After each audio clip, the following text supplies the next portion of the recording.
For this video, I'll be demonstrating a practical on deploying IP firewall in Linux for packet filtering. So what exactly is a firewall? A firewall is basically a network security system that monitors and controls incoming and outgoing network traffic based on predetermined security rules. Basically, it's just a way to filter traffic. So, what traffic do you want to allow? What traffic do you want to block? You can set this up for your own computer or for an entire network. Now, here I'm going to make firewall rules using a tool called iptables. So, the command for iptables is sudo iptables -h. So, help will tell us what are the different commands that we can use, like -a is to append to the chain, and C is chain for checking the existence of a rule, then D is for deleting a chain. So chains are actually list of rules, okay?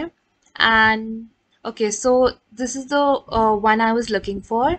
Uh, -l. So this lists the rule in a chain or all the chains. So let's just run this. Sudo iptables -l, capital L.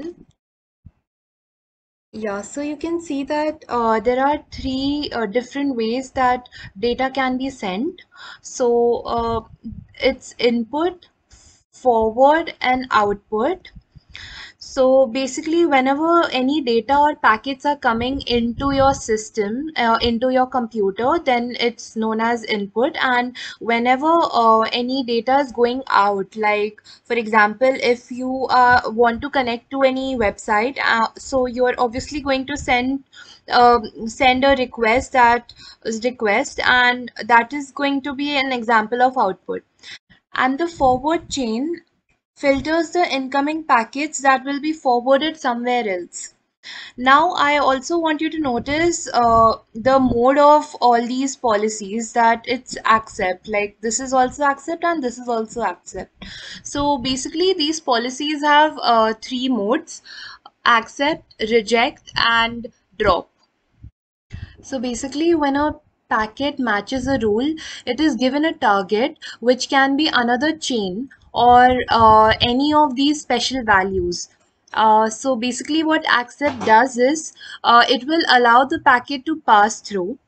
Then drop will not let any packet to pass through, and then reject will stop the packet from traversing through a chain and will tell it to go back to the previous chain.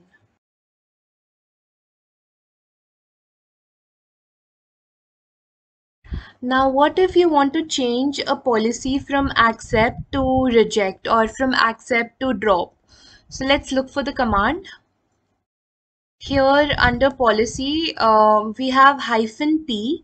So -p will change the policy on chain. So let's do that. Let's change -p. So let's change of forward. Um, let's change the forwards chain policy to accept. No, it's actually already accept. So let's change it to drop. So now if we run the command again of -l, we can see that from accept, it has become drop. So previously it was accept and now it's drop.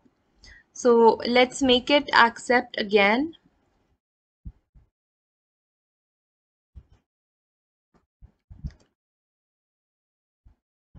And if we look at it again, then it's accept again. So chain forward is accept again.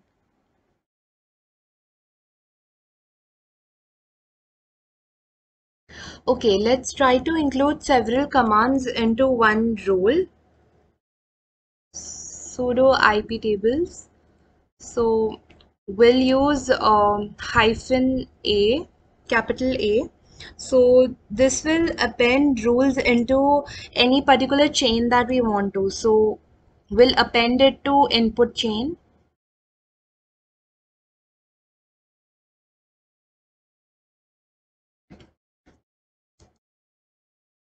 and then we'll have to use hyphen small s for source, and we have to mention the source IP address. So let's just put any random IP address.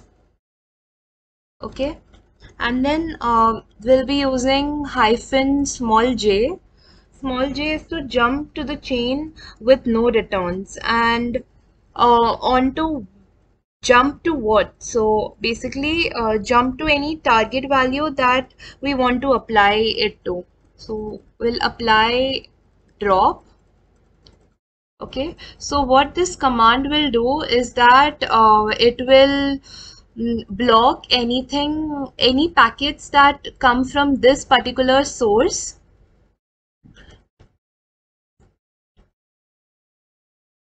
Let's try to see if let's see if this rule has been applied or not.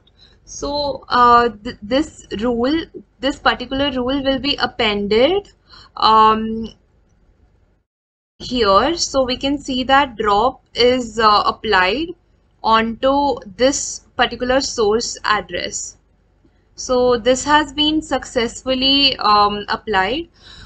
Now if we want to delete this rule. So we can delete this rule by using capital D, and if we enter it, then we can see that the rule has been deleted. Now we will write a command so that we will be able to not accept or receive any mails from a particular IP address. Sudo iptables hyphen a input hyphen s and any source the source ID that you want to block your mails from. Then hyphen p is for protocol that is being used, which is TCP.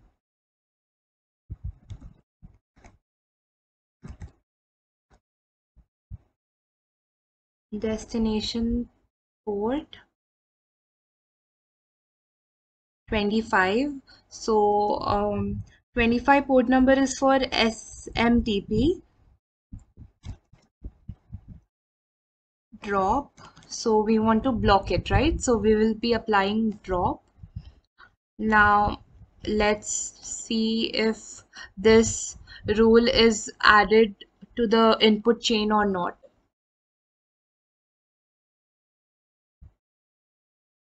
So you can see that it has been appended. This rule has been appended, and SMTP port number is being blocked. So I've appended a few extra rules here so that I could so as to make you understand the next concept. So for example, there here I have appended a rule that from this particular network all the packets will be dropped.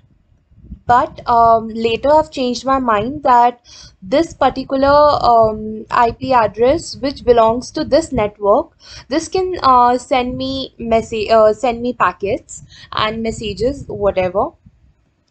But the thing is that this follows the order. Like the order here is order in which the rules are applied matters a lot.